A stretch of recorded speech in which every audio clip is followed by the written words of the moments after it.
بسم اللہ الرحمن الرحیم، السلام علیکم۔ کیا پنجاب میں 2 پاور ہاؤسز کام کر رہے ہیں؟ وی نیوز کی یہ خبر ہے، کیونکہ ایم پی ایز نون لیگ کے مریم نواز صاحبہ سے بہت ناراض ہیں، ان کے کام نہیں ہو رہے اور وہ جاتے ہیں اسپیکر پنجاب اسمبلی کے پاس۔ اسپیکر پنجاب اسمبلی کی اسٹیبلشمنٹ کے ساتھ کہانی بڑی ٹھیک ہے، تو وہاں ان کے جا کر کام ہو جاتے ہیں اور مریم صاحبہ سنتی ہی نہیں کسی کی، اور نواز شریف صاحب بھی یہ کہتے ہیں جی جو مرضی ہے مریم کی وہ کریں۔ اب یہ ہمارے ہاں ہمیشہ سے ایک رواج رہا ہے یا طریقہ کار رہا ہے، یہ زیادہ لفظ بہتر ہے، کہ ایم پی ایز اپنے کام کروانے کے لیے جا رہے ہوتے ہیں، جی یہ کر دیں وہ کر دیں، ٹرانسفر، پوسٹنگز، لوگوں کے کام اور 100 چیزیں ہوتی ہیں، اسی پر پھر ووٹ لے رہے ہوتے ہیں۔ لیکن اب چونکہ نون لیگ کو یہ پتہ ہے وہ دوبارہ اقتدار میں فری اینڈ فیئر الیکشنز کے ذریعے آ ہی نہیں سکتے، لہٰذا انہوں نے اسٹیبلشمنٹ کا ہی سہارا لینا ہے۔ فارم 47 کے ذریعے وہ آ سکتے ہیں، ان کو M P As M N As کی اب ضرورت نہیں ہے، وہ ان سے کیوں بلیک میل ہوں گے کہ جی یہ کام کر دیں، فلاں کر دیں، فلاں کر دیں، ضرورت ہی نہیں ہے، تو لہٰذا وہ ان کو اب کوئی لفٹ نہیں کراتے۔ مگر مسئلہ یہ ہے کہ آپ 10,000 ووٹس کو 50,000 کریں، لیکن 1,000 ووٹ کو 1 لاکھ کیسے کریں گے؟ وہ بھی زیادہ مشکل ہو جاتا ہے کرنے کو۔ جب آپ جو مرضی کر لیں، پہلے کون سا قانون اور انصاف یہاں چل رہا ہے، لیکن اتنی ہی بڑی دھاندلی کرنی پڑتی ہے۔ بہرحال اب اس وقت یہ چیز ہو رہی ہے جس کی وجہ سے کہا جا رہا ہے جی 2 پاور ہاؤسز بن گئے ہیں، اندر ہی ایم پی ایز ناراض۔ Opposition leader Punjab assembly Tehreek Insaf کے رہنما ملک احمد خان بچر کہہ چکے ہیں کہ 50-60 لوگ ہم سے رابطے میں ہیں کہ ہمیں ٹکٹ کا وعدہ کر لیں کہ اگلے الیکشنز میں تحریک انصاف کی ٹکٹ ہوگی تو ہم تحریک عدم اعتماد تک مریم کے خلاف لانے کو تیار ہیں۔ یہ خبر بھی آ گئی۔ سپریم کورٹ سے 2 بڑی خبریں آ رہی ہیں، ایک تو مخصوص نشستوں کا کیس چل رہا ہے، لائیو دکھایا جا رہا ہے، اس میں بڑے دلچسپ سوال و جواب ہو رہے ہیں، اور سیٹوں پر کس طرح کے لوگ بیٹھے ہیں، کیسے جج بیٹھے ہیں، سب کو نظر آ رہا ہے۔ کم از کم نظر تو آئے نا، پھر آپ میں اویئرنیس بھی ہوگی، پھر آپ زیادہ بہتر سمجھ سکیں گے 26ویں آئینی ترمیم کے ذریعے کیا ہو رہا ہے۔ تو مخصوص نشستوں کے کیس کا معاملہ چل رہا ہے۔ دوسری طرف ججز کے تبادلوں میں 4 مراحل پر عدلیہ کی منظوری لازمی ہے، سپریم کورٹ میں یہ ریمارک سامنے آئے۔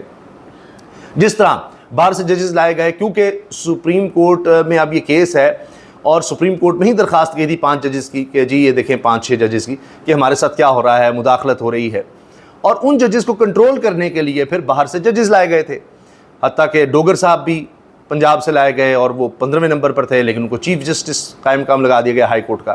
تو یہ سب کچھ کیا گیا۔ اب وہ کیس بھی چل رہا ہے کہ باہر سے ججز لا کر یہ تو بھرتیاں ہو رہی ہیں، جہاں لگے کہ یہ عدالت حکومت کے مطابق کام نہیں کری، دوسری طرف سے جج لے آؤ، اپنی مرضی کا چیف جسٹس لگا دو۔ مریم نواز صاحبہ کی ایک ویڈیو ہے جو بہت وائرل ہو رہی ہے۔ طارق متین صاحب، اسی طرح رضوان غلزئی بڑے اچھے صحافی ہیں، وہ اس کو شیئر کر رہے ہیں کہ حکومت کب جانے والی ہوتی ہے۔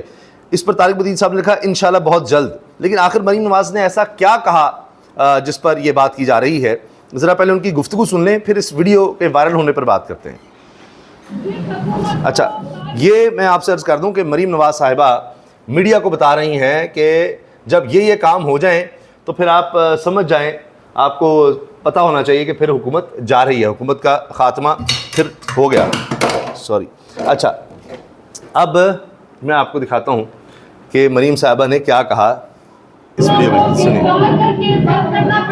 یہ سنیے گا ذرا۔ جس حکومت کو جلسوں کو بند کرنا پڑے، جس حکومت کو آوازوں کو بند کرنا پڑے، جس حکومت کو راستوں کو سڑکوں کو بند کرنا پڑے، اس حکومت کے دن انشاءاللہ گنے جا چکے، وہ حکومت لڑکھڑا رہی ہے اور کافی راتوں۔ جس حکومت کو سڑکیں بند کرنا پڑیں، جس حکومت کو احتجاج روکنے پڑیں، انشاءاللہ وہ حکومت جا رہی ہے۔ اب مریم صاحبہ نے جتنا یہ کام کیا، یہ ظاہر ہے جب اپوزیشن تھی تب کی ویڈیو ہے، جتنا کام یہ سڑکیں بند کرنا، حتیٰ کہ لوگوں کے گھروں میں جا کر ان کو پکڑنا، گرفتار کرنا، کاروبار تباہ کرنا، سڑکیں تو ایک طرف رہ گئیں، احتجاج ایک دفعہ 144 اتنی انگریزوں نے نہیں لگائی ہوگی جتنی یہ ان کے دور میں پچھلے 3 سال میں لگ چکی ہے۔ تو جو کچھ انہوں نے کیا ہے آج تک ایسا نہیں نظر آیا، تو خود بتا رہی ہیں کہ انشاءاللہ وہ حکومت پھر جا رہی ہے، کیونکہ وہ حکومت نہیں ہوتی، عوام کی نہیں ہوتی۔ اگر آپ کے پاس عوامی طاقت ہو پھر آپ کیوں اس طرح کے کام کریں گے، کیوں آپ کو روکنے کی ضرورت ہے؟ عمران خان کے دور میں تو فضل الرحمان صاحب نے آ کے دھرنا دے رہا تھا، ان کو فیسیلیٹیٹ کیا گیا، یہ مہنگائی کے خلاف لانگ مارچ کرتے تھے، اسلام آباد تک پہنچتے تھے، کوئی نہیں روکتا تھا، پھر یہ خود واپس چلے جاتے تھے۔ وہ تو پھر باجوہ صاحب کے ساتھ جو کچھ کیا، سارا کچھ ہوا، ان کو پتا تھا، وہ صرف دکھانا تھا، کہانی تو کچھ اور بنی ہوئی تھی، وہ پھر سب کے سامنے آ گئی وہ رجیم چینج کا سارا معاملہ۔ تو اس ویڈیو پر طارق متین لکھتے ہیں انشاءاللہ۔ رضوان غلزئی نے بھی ویڈیو شیئر کی، کہتے ہیں جس حکومت کو کارکنوں کو گرفتار کر کے بند کرنا پڑے، جس حکومت کو جلسوں کو بند کرنا پڑے، جس حکومت کو آوازوں کو بند کرنا پڑے، جس حکومت کو سڑکوں کو بند کرنا پڑے، اس حکومت کے دن گنے جا چکے ہیں۔ یہ مریم نواز صاحبہ کی اپنی بات وائرل ہو رہی ہے۔ اور صرف یہ نہیں ہے، ماجد نظامی صاحب BBC سے لے کر اور الجزیرہ اور بڑے بڑے اداروں میں لکھتے ہیں